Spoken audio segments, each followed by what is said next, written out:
ऊस उत्पादक असेल, आमचा तूर उत्पादक, कपाशी उत्पादक, या शेतकऱ्यांसाठी जे हमी भावावर 20% सबसिडी देणार म्हणून सांगितलं. MSPच्या 20% असं आम्ही म्हटलं नाही, सरकारनंच म्हटलं होतं. त्याची अजूनपर्यंत घोषणा नाही, त्याची मागणी पूर्ण केलेली नाही आहे. युवकांचे अतिशय बेकार हाल आहे. एकतर भत्ता द्यावा, नाही तर त्यांना रोजगाराची व्यवस्था करावी. घरकुलाचा जो निधी भेटतो तो फार कमी भेटतोय, 1.25 लाखात काहीच होत नाही. काल आम्ही पाहिलंय का बऱ्याच लोकांचे काल SMS आले, बच्चू 15,000 भेटला आणि 15,000 नंतर अजूनही पैसे भेटले नाही.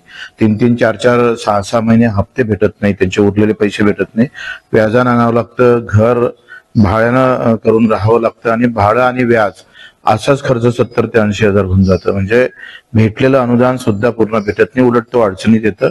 तुम्ही जर पाहिलं तर अंगणवाडी सेविकांचे अजूनही मानधन, त्यांचा पगार झाला नाही.